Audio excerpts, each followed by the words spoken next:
이번에 소개할 책은 파머 엘드리치의 세계의 성은입니다. 되게 SF 쪽으로는 유명한 작가분이신 것 같은데 저는 이번에 처음 알았고요. 이 작가가 쓴 책이 어떤 영화가 되었는지 보시면 아마 모르던 분들도 많이 알게 되실 것 같아요. 이 작가는 28년생이고 이 사람이 쓴 책이 안드로이드는 정기양의 꿈을 꾸는가, 이거는 블레이드 러너로 됐다고 하는 거고, 외에도 뭐 토탈 리콜, 페이책, 마이너리티 리포트 이런 영화들이 있다고 하는데 사실 본 거는 아무것도 없어요. 저는 하지만 너무나 유명한 영화들인 거고, 뭐이 영화처럼 현실이 변화하고 있다는 거는 맞는 것 같아요. 이분이 죽은 다음에 이 사람의 이름을 딴 필리케이틱 상이 제정되었다. 그리고 세계 3대 SF 문학상으로 인정받고 있다. 라고 하는데, SF의 거장이신 것 같네요. 그래서, 대략적인 내용이 살펴보면, 이제 책 뒷면에 있잖아요. 매트리스랑 인셉션의 원형이 됐다고 하는데, 실제로 보면서, 후반부에 그런 장면들이 나오거든요. 이게 정말 진짜야? 꿈이야? 이렇게 보는 사람으로 하여금 되게 헷갈리게 만드는 구석들이 있어요. 그래서 장자가 했던 그 호전몽이라고 하나요? 그 뭐 내가 나비인지 나비가 나인지 모르겠다 뭐 이런 것처럼 아무튼 이 어느 게 현실이고 어느 게 꿈인지 알 수 없는 애매한 그런 부분들이 있습니다. 그래서 이제 배경은 환경오염이랑 인구 과잉으로 지구가 많이 황폐해져 있는 거고요. 그래가지고 그 기온이 섭씨로 따지면 80도까지 올라가요. 그래서 이렇게 사람이 마구 돌아다닐 수 있는 그 상태가 아니고요. 그리고 거기서 뭐 유엔이 여전히 있더라고요. 배경은 2016년이라고 하는데, 그래서 뭐 화성에 식민지를 건설해가지고 거기로 이제 뭐 사람들을 또 보내고 하더라고요. 뭐 군인으로도 보내고 거기 개척하라고도 보내고. 그러니까 거기가 척박하니까 그 사람들이 환각제를 먹으면서 버티는 거예요. 환각제 이름이 캔디라고 합니다. 근데 요 환각제를 사용할 때는 바비 인형 모형 같은 거가 있어야 돼요. 그러니까 바비 인형이랑 바비 인형 남자친구 있죠? 그리고 뭐 차를 타고 돌아다니니까 뭐 차가 있던지 어떤 모형, 집 같은 모형이 있고 그 모형이 이제 다수가 될 거니까 그 모형을 팔면서 이 회사가 돈을 버는 거예요. 힘든 현실을 잠시나마 잊고 과거로 가는 건데, 요 과거로 갈 때 이제 혼자도 갈 수 있지만 혼자 가면 별로 의미가 없나 봐요. 여기는 이제 모여서 여러 명이서 같이 가는 거예요. 근데 갈 때 이 모형은 주인공들이 남자 여자 각각 하나씩 있거든요. 그런데 이 이민자들이 토굴 속에서 모여서 사는데 거기 세 커플이 살고 있어요. 그런데 다 같이 가니까 남자는 남자 몸에 빙의하고 여자는 여자 몸에 빙의를 하는 거예요. 그래서 그 육체는 하나인데 거기에 세 명의 정신이 들어가 있는 거죠. 그래서 번갈아 가면서 그게 약간 발현하듯이 보여지는 그러니까 만약에 ABC라는 자아가 있어요. 그 사람이 있어요. 그래서 그 안에는 ABC라는 자아가 있는데 A가 활동할 때는 BC는 잠깐 지켜보고 있고, 그러다가 또 B가 나서서 또 얘기할 때는 A씨가 지켜보고 있고 상황은 다 파악하고, 약간 이런 식. 뭐지? 지킬 박사 하이드 같은 건가? 다중인격? 뭐 이런 생각도 들기도 하고. 어쨌든 근데 이 캔디로 경험할 수 있는 시간은 딱 15분만 정해져 있기 때문에 이제 요거를 파고든 경쟁 상품이 또 등장을 합니다. 그래서 주인공은 이제 이 캔디를 파는 회사의 2인자 정도 되는 사람이에요. 그래서, 어, 경쟁자가 이제 등장을 하는데, 그 회사 사장이 이제 파머 엘드리치인 거죠. 그래서 이 사람이, 어, 어쨌든 긴 여행을 마치고 태양계로 생환을 하고, 명왕성에 불시착한 엘드리치 우주선에는 모종의 초월적인 체험을 유발하는 정체불명의 환각제가 실려 있었다. 요게 이제 경쟁 제품인 츄지라고 합니다. 그래서 이 캔디를 생산하는 기업의 총수 레오 블레로는 이 환각제에 의해 자신의 시장 독점 체제가 무너질 것을 우려한 나머지 방해 공작을 펼친다고 하는데요. 보면은 이 캔디는 불법 약품이에요. 그래서 이제 그 브로커를 끼고서는 그 화성에 있는 정착민들한테 요거를 파는 거고, 근데 이 경쟁 제품 파머 엘드리치의 출지는 유엔의 정식으로 승인을 받는 제품입니다. 그러니까 여기서도 사실 사회의 한 단면을 볼 수가 있는데, 어, 캔디를 그렇게 암암리에 팔 수 있는 거는 유엔의 묵인 하에 이루어지는 것들이거든요. 거기에 이제 뇌물? 뭐 아무튼 뭘 주는 거죠. 그래서 이렇게 눈 감아 주는 형태인 거고요. 그래서 그거를 모두 다 알아요. 알지만 뭐 그냥 그렇게 굴러가는 그런 상황인 거고. 그래서 여기 보면은 밑에 이제 번역자의 말인데 65년도에 출간된 장편 파머 엘드리치의 세계의 성원은 3년 뒤에 발표한 안드로이드는 정경의 꿈을 꾸는가와 더불어 이 작가의 최고 걸작으로 간주된다고 합니다. 가상현실을 소재로 한 할리우드 영화 매트릭스. 이게 매트릭스가 또 세기말에 나왔죠. 1999년에. 실질적인 원작으로 주목받으면서 딕 담론의 중심에 서게 된다. 기호화된 펄프 SF의 소도구들이 범람하는 좀 어려워요. 펄프 SF 이게 무슨 말이지? 옛날에 펄프 픽션이라는 영화도 나왔었는데 어쨌든 딕의 이 예지적인 소설에서는 과거의 선험적이라고 간주되던 관념조차도 상대적인 현실로 이행하며 전통적인 이원론의 전제를 이루는 절대적 실제조차도 무한 자본주의 환상으로 대체된다. 무한 자본주의의 표현이라고 하는데 사실 자본주의 말고도 저는 정신적인 것도 되게 크다고 생각하거든요. 자본주의로만 한정할 수 없을 것 같아요. 이 책은. 성은이라는 단어가 들어가는데 이게 좀 익숙치는 않아요. 그래서 이 단어를 검색을 했거든요. 구글 검색을 했더니 위키피디아를 또 찾아주더라고요. 그래서 좀 적어봤는데 예수 그리스도의 십자가형 상처와 일치하는 부위에 저절로 나타나는 신체적 상처, 흉터, 통증이라고 합니다. 그러니까 예수가 십자가에 못 박히면서 손목이랑 손목이랑 발, 옆구리, 머리 이런 데 상처를 입었을 건데 그 부위에 또 일반인이 또 뭐 상처가 난다고 해요.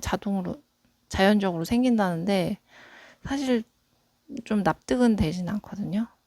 그래서 유명 인물이 1224년에 아시시의 성 프란체스코가 이런 성운을 얻었다고 해요. 근데 저는 사실 이 단어를 처음부터 찾아봤으면 좋았을 텐데 그냥 단순하게 성스러운 흔적인가 보다 요런 개념을 갖고 이제 책을 먼저 보기 시작했지만 사실 이 단어를 알고 보는 게 더 좋기는 합니다.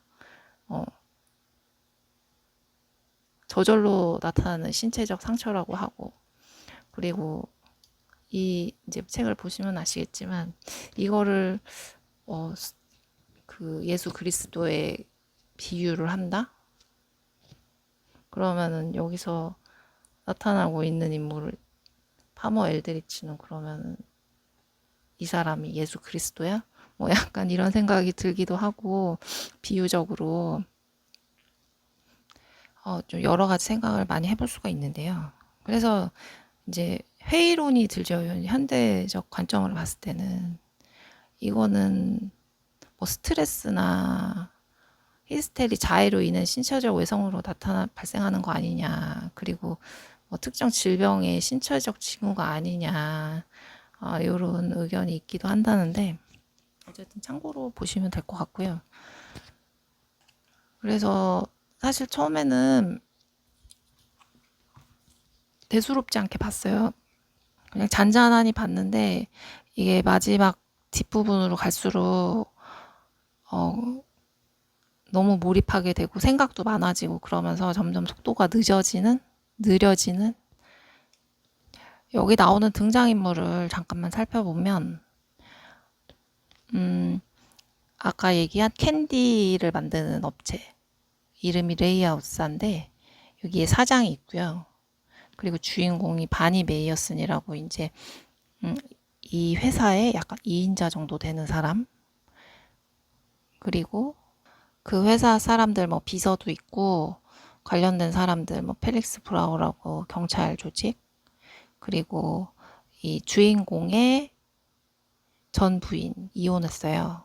도예가인 사람이 나오고 뭐 이렇고 그리고 화성 식민지라고 해서 아까 얘기했듯이 이 사람들이 괴로웠고 힘든 현실을 잊기 위해서 캔디를 사용하고 그리고 그러다가 이제 새로운 제품 출시가 나오니까 그것도 사용해보고 하는 이제 화성 식민지에 나오는 인물들이 있습니다. 그래서 현재랑 좀 비슷한 부분을 좀 메모를 해가면서 봤어요. 그래서 제가 약간 이 노란색, 주황색으로 나타나는 거거든요. 캔디를 먹고 이제 여기선 표현하기로는 승천 체험이라고 해요. 근데 승천 체험 하면은 우리 옛날에 뭐 휴거 때문에 뭐 하늘로 뭐 사람들이 올라간다 만다 뭐 약간 이런 느낌도 들기도 하고 어쨌든 승천 체험에 비유를 하고 있는 거고요. 그 다음에 이때가 이제 64년도에 이 책이 나왔다고 했는데 여기 나오는 물건들이 지금 현재 다 사용하고 있는 물건들이에요. 영상 전화, 전송신문. 전송신문이라고 하면 약간 인터넷도 생각나고 근데 이게 맞긴 할 거예요. 왜냐면 인터넷이 90년대 중후반에 나왔잖아요. 근데 이미 이 기술은 30년 전에 완성이 됐었을 것이다 라는 얘기가 있어요. 그러니까 상용화는 30년 후에 된 거기 때문에 아마 일반인은 알지 못하는 곳에서 만들어져서 맞을 거고 그리고 지구 온난화를 이때도 언급을 하고 있습니다. 지구 온난화 빌드업은 정말 요구하네요. 그리고 화성에 이제 징용을 보내요. 그래서 신검을 받고 그리고 이제 전 세계 우리나라만 있다는 주민등록번호가 이 책에서도 등장을 합니다. 그리고 담배는 이제 이때도 피고 있네요. 그리고 이 사장 같은 경우에는 뭐 어떤 수술을 받아요. 그래서 머리를 똑똑하게 만드는. 그래서 앞에 사람 머리 사실은 사람을 사람답게 만드는 내 뇌의 기관이 전두엽인데 이걸 되게 거대하게 만들어가지고 되게 똑똑한 사람을 만들었다고 하는데 네, 모양새는 좀 이상하죠. 그 앞니마만 이렇게 크게 돼 있어가지고 꼭 제5 원소에 나오는 그 노래하는 여자 있잖아요. 약간 그런 괴물 같은 형상인 것 같아요. 저는 이 책의 묘사를 읽으면서 그 제5 원소에 나오는 그 노래하는 그 여자가 생각이 났거든요. 괴물 같은.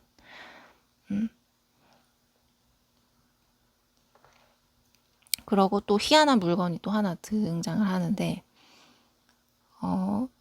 이 주인공 바니 메이어슨의 여행 가방이 있어요. 이 여행 가방은 물어보는 질문에 대답도 해주고 정서적인 지지도 해주고 이러는 정신과 의사래요. 닥터 스마일이라고 하는데 이 가방은 연결이 돼 있거든요. 지하 컴퓨터에 아파트 실 컴퓨터와 연결이 돼 있어요. 저 이거 보면서 또 소름 돋았어요. 이게 요즘 이 AI 이거 얘기하는 거 아닌가 싶은 거죠. 여긴 여행 가방으로 표현되고 있지만 요거는 이제 핸드폰인 거고. 그래서 이거 마이크로 계정기라고 연결돼 있다고 하는데 계정기가 또 뭔지를 모르겠는 거예요. 그래서 이게 전기 회로의 전류나 주파수 변화에 따라 회로의 개폐를 자동적으로 실행한 제어기기. 한쪽 신호에 따라 다른 회로의 작동을 제어한다고 하는데 어쨌든 이게 연결이 돼 있다는 얘기죠. 이 여행 가방, 말하는 여행 가방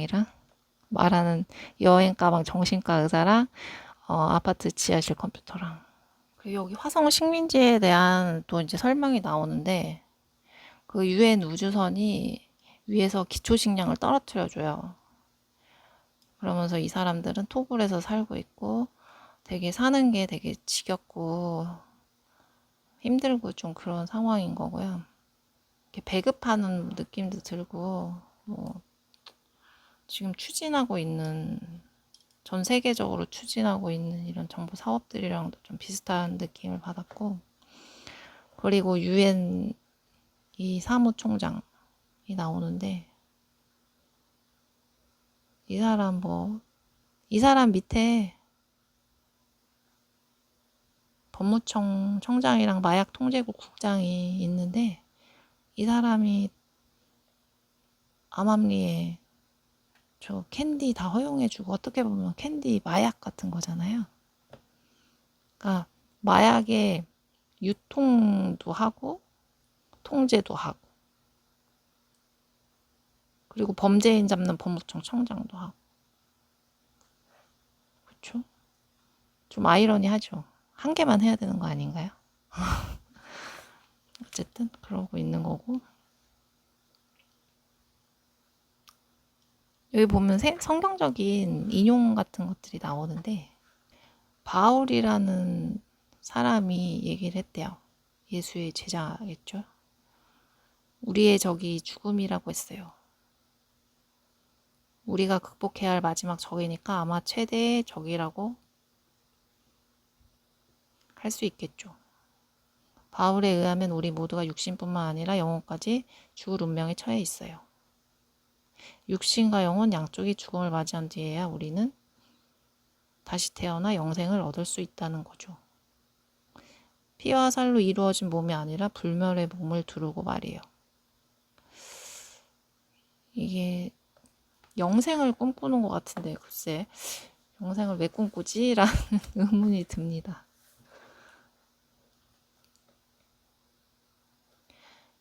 그래서 아까 얘기했던 것처럼 그 회사 사장이 그 수술 같은 걸 해가지고 전두엽이 커졌잖아요. 그래서 제가 좀 약간 한번 그려봤거든요.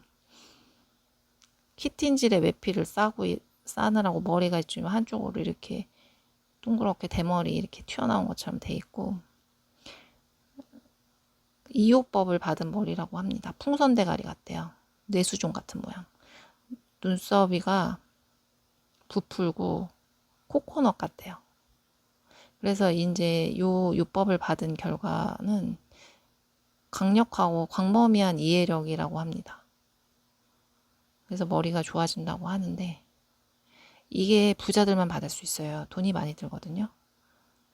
그래서 여기 이제 나오는 이 남자 주인공 바니 메이어스의 전처랑 그 남편이 이제 요 시술을 받으러 가는 장면이 나오면서 좀 약간 자세하게 묘사를 하고 있는데 여기서도 이제 나와요.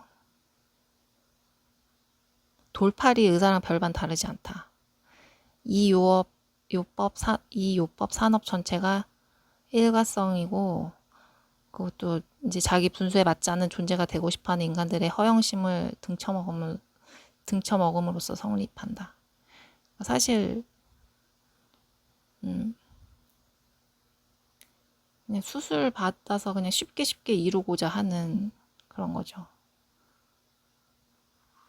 근데 사실 쉽지도 않아요. 돈이 많아야 가능한 거니까. 근데 그렇게 힘들게 번 돈을 이런 데다 써버리는 건 사실 너무, 어쨌든 이렇게 소비를 조장하는 허영심과 맞닿아 있는 거고, 이런 걸 살 수 있다는, 실제로는 살 수 없음에도 불구하고 살 수 있다고 이제 광고를 하고 사람들을 갖다 현혹시키는 그런 자본주의에 대한 한 면을 보여주는 것 같고요. 그 주인공의 전처 직업이 도예가예요. 그래서 흙을 빚어서 도자기를 만드는 이런 직업을 갖고 있는데, 이혼을 한 이유가 임신을 해서 아이를 가져서였어요. 그러니까 이 남편은 성공지향적인 인물인데, 그래서 이 동네가 어떤 동네냐면 자기 이제 돈과 지위에 따라서 사는 아파트 동이 정해져요. 그래서 그 지위랑 명예가 높을수록, 돈이 많을수록 앞동에 살고 있고, 그렇지 못할수록 저 뒤에 있는 동에 살게 되는 거예요. 그래서 이 남자는 이 여자랑 이혼을 하고 33동에 살거든요. 이 여자는 뭐 천 몇 동인가 아무튼 저 뒤 끄트머리에 살고 있어요. 근데 이 주인공 남자가 계속 이 전철을 그리워합니다. 저는 그렇게 봤어요. 이게 이 여자가 흙을 빚으면서 새로운 거를 창조하는 인물이잖아요. 그래서 이 서구에서 기독교에서 말하는 신, 그런 걸 의미하는 것 같아요. 그 신의 창조성과, 그리고 사람을 흙으로 빚어 만들었잖아요. 그 인간의 그 본성, 이런 것들, 뭐 사랑이라던가 이렇게 내면에 있는 신성함, 이런 거를 등진 거죠. 이런 걸 등지고 세속적인 거를 추구한 이 주인공 남자. 하지만 그런 자신의 현실을 갖다가 후회하는 그런 모습을 보여주고 있습니다.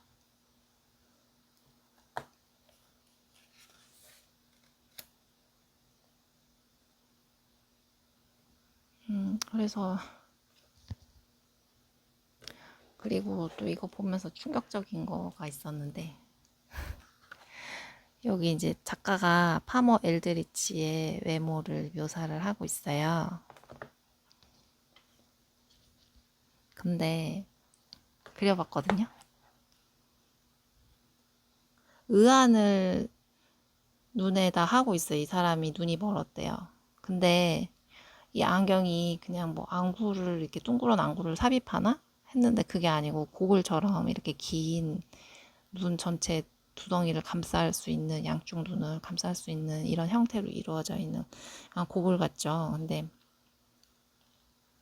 이 고글의 이름이 젠슨식 광학 럭스버드 의안이라는 거예요. 젠슨식이라는 거예요. 엔비디아의 사장 젠슨이잖아요. 근데 엔비디아가 뭘 파나 했더니 그 AI에 들어가는 그래픽 카드 뭐 관련 칩을 판다는 그런 회사던데, 뭐지 이건? 싶은 거예요. 이때부터 벌써 계획을 하고 있었나? 뭐지? 뭐 이런 생각 들고. 그리고 강철 의치를 하고 있고요. 그래서 영구적이래요. 그래서 이 파머 일들치가 말하고 이럴 때 이 존재를 알 수 있는 게, 이에 이렇게 번쩍, 말할 때 번쩍 빛나는 이 의치, 이걸로 이제 파워 엘드리치구나라는 걸 생각할 수 있는 그런 근거가 되고요. 그리고 오른쪽에는 의수를 차고 있어요. 팔도 인공팔, 손도 인공손. 그리고 몸은 뒤쪽 풍경이 보인대요. 반투명 상태여가지고. 그래서 이런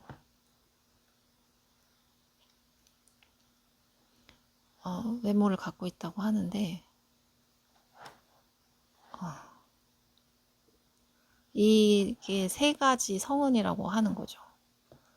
이 성은이라고 하면 예수 그리스도가 십자가에 박혀서 남긴 흔적이라고 하는데 어쨌든 그거를 비유적으로 한 거죠. 아무튼 이게 계속 보다 보면 소름 돋아요. 사실 이 책이. 아,